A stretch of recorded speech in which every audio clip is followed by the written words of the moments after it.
Hi Chipo, how are you doing today? I love this little setup that we have going on over here. In our secret spot. Yeah, we're not telling you where we are until later on when it becomes a little more influential, but we're here in the city of Cali right now. We are here with Surfacing Talent. Our friend here, she's a great dancer, and we're gonna talk today about her artistic career and how she's gotten to the place where she's at nowadays. So let's start with the first question, shall we? So what influenced your decision of becoming an artist? Yeah, this is so funny because I used to hate being called an artist for most of my life. Probably in the past 2 years, I've accepted the term.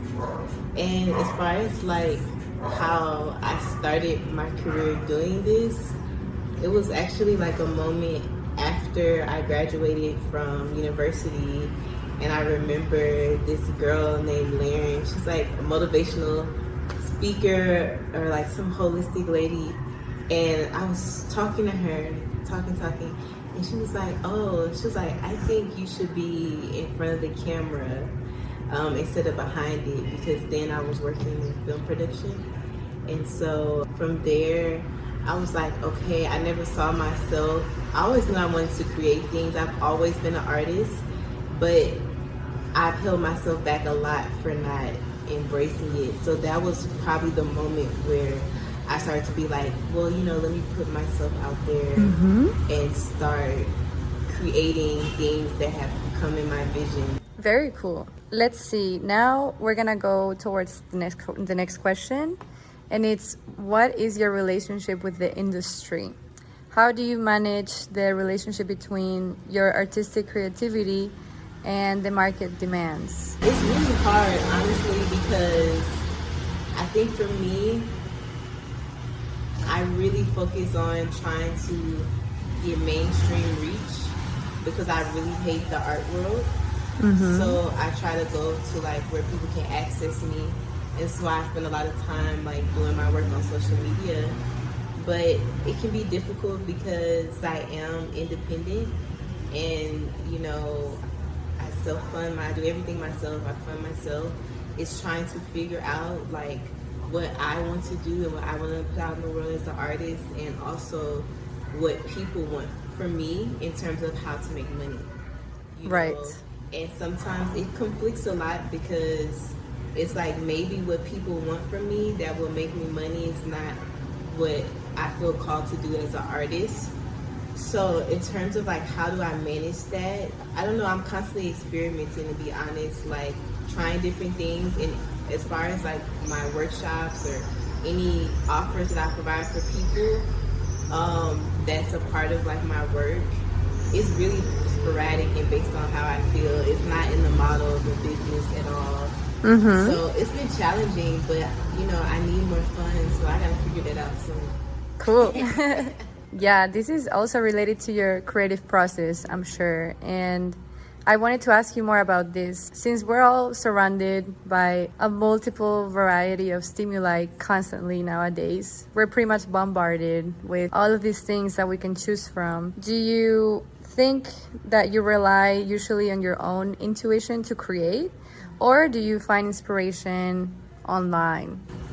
I 1,000% rely on my own intuition. Like, I am anti-trend, anti-looking at what anybody else has going on. I usually avoid what's going on as far as trends or in culture because, I don't know, I just really don't care. I'm always somebody that has moved to my own beat of the drum since I was young. It's been, everything I do is extremely left field, and I think I definitely have had self-conscious about it, and I definitely have put myself in a box before where I tried to do things that I feel like, people based on media, like what people would like and stuff, but it doesn't do well, and it makes me, it's not fulfilling. And where I am now, like, I just move in my own, whatever inspiration comes up, like, even now, like, on social media, like, I'm all I care about is techno, and I know any brand consultant or anything, they probably would be like, you shouldn't do that, because I've been talking about this, like, Afro movement, belly dancing, and this and that, but this is where my focus is now, so that's what I want to put out there. Yeah, so I always move on my intuition. It's always correct, and I think what I notice is that when I move off of like what I want to do and how I feel or what I'm inspired by, I'm usually like 2 steps ahead, because then the trend follows, not necessarily because of me, but I'm just like, sometimes I could be a little ahead of my time is what I'm saying. You can open new doors that others didn't open before. Yeah, basically, or influence something. That's very cool. Speaking a little more about social media, how does it impact your creative process and your professional relationships? It's impacted my life greatly, honestly. Like, social media is a headache. It's annoying as fuck, but you know, the access that I have, the network that I've gotten is so huge. Like, one, in terms of like countries, like one of the most astonishing thing, and it happened here in Colombia, in every country I've traveled to, I've run into somebody in the street that has been like, they know of my work or something like this. So I think the reach has been good, and in terms of like people who see me, I think through social media, like really high like industry people get access to what I'm doing, and so I can tell, like, I get talked about in this, how I have gotten really amazing job opportunities that probably would have been really hard otherwise if it wasn't for what I do on social media. Like, I always get shocked by some people I see who follow me or comment on my things. I'm like, holy shit, like, that's pretty cool. Like, some pretty, people who've done really well in their careers. Yeah, I mean, that's how we found you. Really. Yeah, how we met. Yeah, basically. That's how we met. And I think the content that you publish also really inspires people in a lot of ways, especially because you do a lot of traveling. You do not follow like the mainstream, and so that makes everything about you more appealing, I think. So in that way, yeah, I think social media can definitely help you portray that aspect of yourself and elevate it to a different level, for sure. Even though, yeah, it is a headache sometimes. So let's talk about success. What has been your experience with recognition? See, now that we're talking about this, and also critiques of your work. Oh yeah, this has been very interesting, because even the past 2 years, the work that I've done has been getting a lot of reach. A lot of people from different places have been seeing it, and honestly, it's been overwhelming because the things that I do in my work is very triggering. Can you explain why? So basically, I think people know me as a dancer, and my dance practice and how I dance, it's not choreographed. It's not one particular style or of one particular culture. It's more so like, when I hear music, I channel. I'm a channeler, so I just channel whatever I'm feeling from the music. With that being said, the other end of my work is tracing origins of social dances in different Black and Indigenous cultures around the world. So I have the respect for like dance traditions, but I'm also moved like my spirit, like, which is very free. And so if I hear something, I will do some things that might be traditional, but I will move more so by what I'm hearing from the drum, right, the percussion.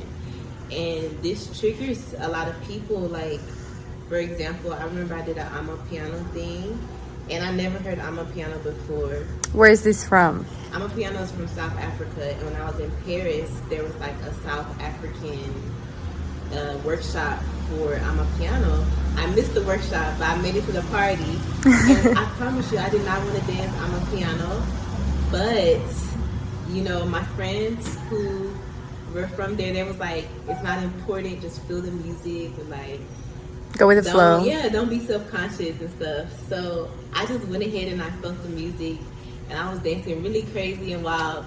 And in the end of it, by the people there in person from South Africa, like, it was really nice, because they was like, I've never seen that style before. It was so cool, and they enjoyed it. It was different. But when I shared it on social media years later, it got popular, but a lot of people from South Africa, they got offended. Some Americans, they were very offended because they were like, this is not how you dance. You're not supposed to sweat. This is not the technique, and this and that. Even after I explained, like, it was just my first time hearing it. But I think what I noticed is, because even with professional dancers that I've come across in America, or in all types of, but specifically in America, they get really upset with me because they're formally trained, Juilliard, contemporary, this, that. You know, they know all the techniques, and they wondering, why is she getting all this attention and I'm not formally trained.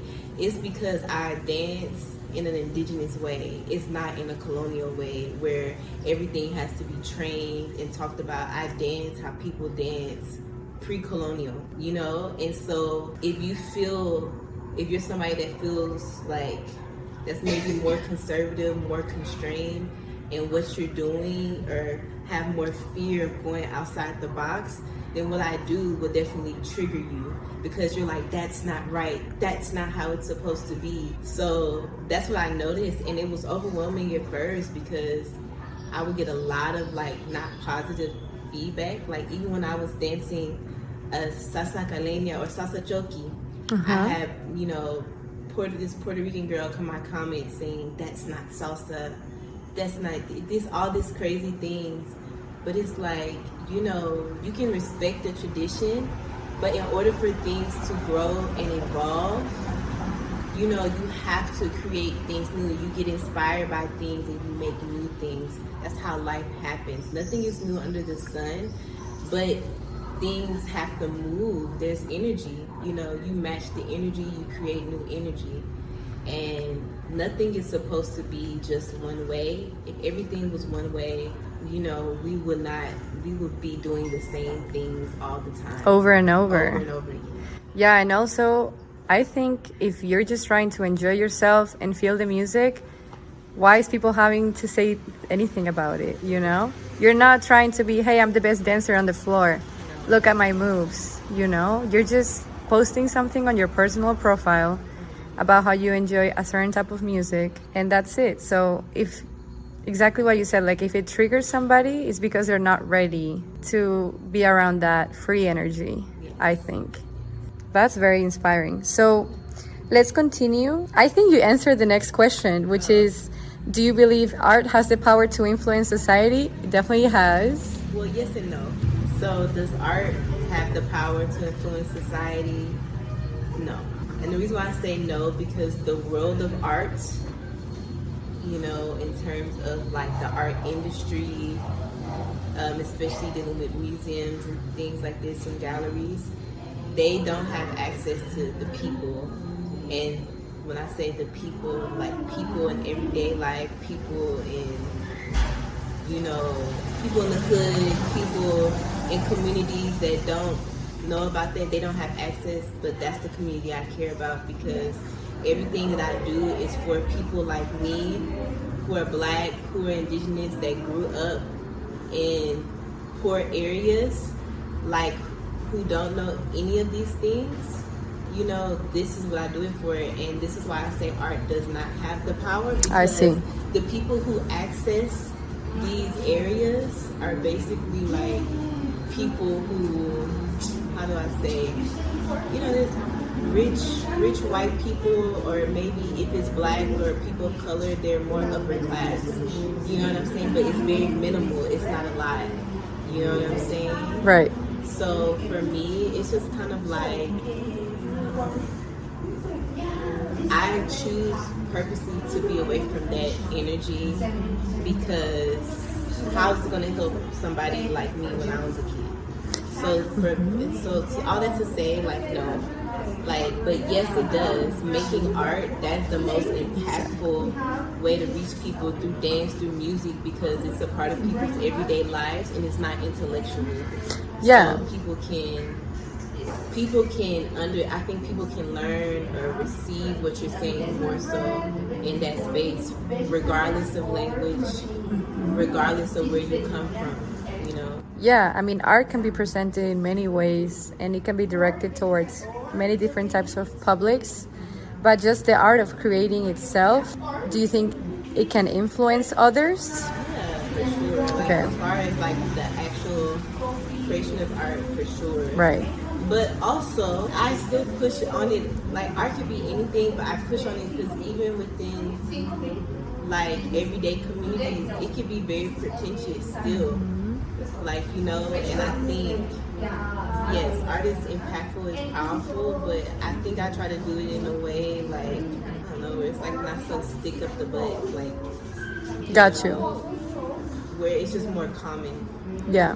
You know, I like reaching people on a more common level, not a more like artsy-fartsy, because that can still be a disconnect. Yeah, it can be a boundary between you and the other person. If you pretend you are an artist, if you call yourself an artist, you're creating that boundary there, that barrier. I see what you're saying. So where do you see yourself later on in life? Do you think dancing is the field where you want to be from now on, or are you willing to explore other industries? So for me, like, so as far as like, no, dance is not the only industry that I'm in at all. It's just the medium that I'm using to propel me forward for everything that I have, you know. I plan to like put my foot into everything, and for example, with my educational background in film, which has been one of my first loves in art outside of dance, that's a part of like everything I do, as well as so many, like, I'm a visual artist as well, as far as like painting, and I create content, so media, it's so many things. So no, like, I see myself putting my foot in everything. This is just the thing I'm using to help me get the resources to do everything. Got you. Perfect. Do you mind talking a little bit more about your biggest influences or inspirations? My biggest influences, that's a good question. I mean, I get inspired by music, sound, culture, heritage, lineage, like even maybe in search of my own, you know, background, my own roots. Like, for example, like both sides of my family are native to Louisiana, in the country, Monroe, Louisiana, and Iberia. So I get really propelled to those type of things. And so that's what inspires like everything that I do. As the more I learn about that, it makes me interested in other cultures. But as far as like if there was a particular person, like I didn't have anybody that not off the top of my head that I looked at that I was like, ooh, like I want to be like this, or I want to kind of like follow, because a lot of what I do, I feel I'm like charting my own path. But with that being said, it's been done before, so maybe.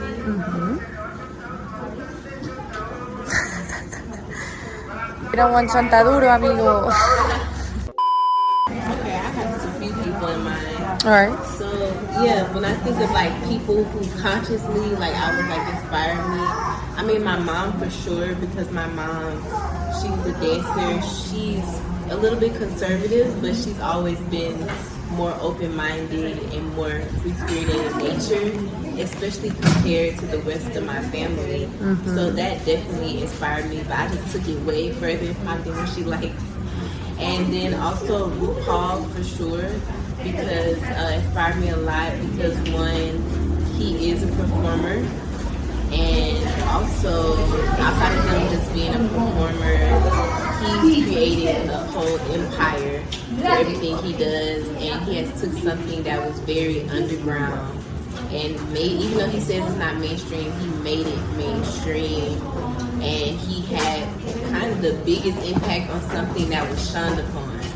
So I mean, he went completely left field, and yeah, he created a very impactful he made a cultural impact globally, and he does well. So I'm like, yeah, this is a big inspiration for me. That's the path I want to follow. Awesome. Okay, we're getting close to the end. There's a couple more questions. I wanted to ask you if is there anything you wish you had known at the beginning of your career? I mean, no, it's not really anything I wish I would have known. I just, like I said, I went through my whole process the past 10 years in my adulthood has been me just having the confidence to create my visions. I didn't have the belief in myself that whatever ideas came to my mind that I could actually make happen. And it's only just recently in my life that I understand that. So maybe in my early 20s or when I was 18, 19, I wasn't as proactive because I felt like it was impossible because of my upbringing and also because people around me and in my family said it was impossible. You can't do that. It's hard. You won't get there. And so I think I wasted a lot of time thinking it was impossible, and now I see how easy it was. I just needed to have the courage to do it. So that was probably the only thing, but I also think that's a part of my process. That was a part of my path. As a person. Yeah, so. Right. Awesome. And so my final question for you is, what makes your art unique or your style unique? This is the thing. What I do, it's involved movement, and this is not something new, but it involves movement not from a place of professional dance. Right. It's more a movement that's in our everyday life. Mm-hmm. So yeah, the thing I do, my main focus is through movement, you know. But it's not in a way where I'm focusing on professional dance. I'm focused on movement that's a part of our everyday life that everybody can do, you know, from, you know, the grandmas, the papas, to just everyday thing. And so I think that part is different, but even within that, part of what I do is studying how people live, you know, studying people, cultures, how they live in different places, which is anthropology, sociology, all these type of things. But the difference is because it's also my experience as well. Like, for example, like even though I'm not from Colombia, I'm still a Black indigenous woman.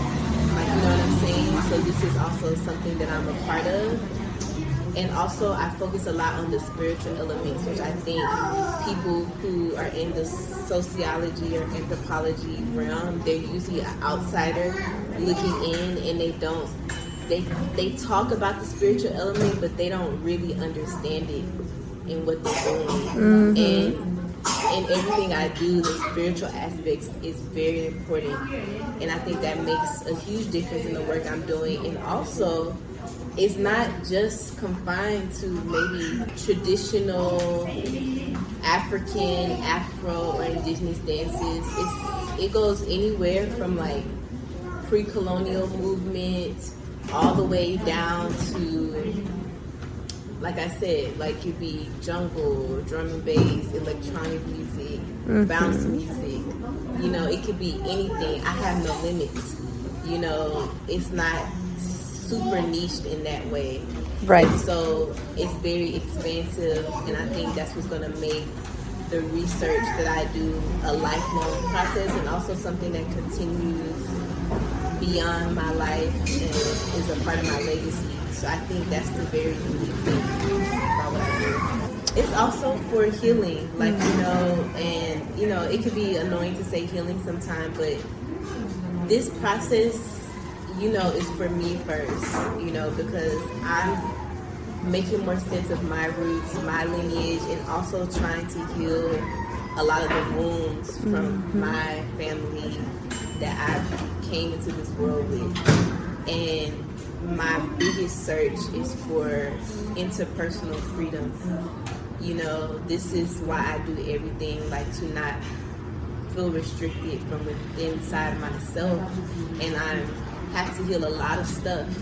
It's really hard, traumatic work, and through my research, not only am I uncovering how to do that through movement, but I'm also sharing as I learn with people like me to use it for themselves as a tool of self-empowerment, not in a pretentious way of like, I'm going to heal you. It's like, no, I'm showing you how to do it yourself. You can take it or leave it, but here it is. Yeah, so you don't have to rely on anybody, because everybody has the ability to empower themselves by themselves and collectively too. Yeah, I personally agree with what you're saying. I think it's great to be independent, but it's better to be interdependent. Yes. So creating those relationships that will allow you not only to find yourself within yourself, but within others, I think creates a more meaningful community. Yes. And it's basically the root of your work, the foundation. So that's beautiful. And it's very inspiring, I should say. Thank you so much. Yeah, Thank you. I'm really grateful. And I'm excited, for my life and to see how everything unfolds and unpacks. Awesome. And I'm excited to be here with you. Thank you for coming and visit us. I can't believe you're in Cali. I can't believe that you're from New Orleans, kinda. That you're from New Orleans. I'm from New Orleans, kinda. And we're both in Cali, and you have, experience in Cali. Yeah. See, everything happens for a reason, like we were talking about. So thank you so much for your time. We really appreciate your presence in the program. I think your point of view really helps and inspires others. And I'm sure we'll see you again very soon. So have a great day. Thank you so much.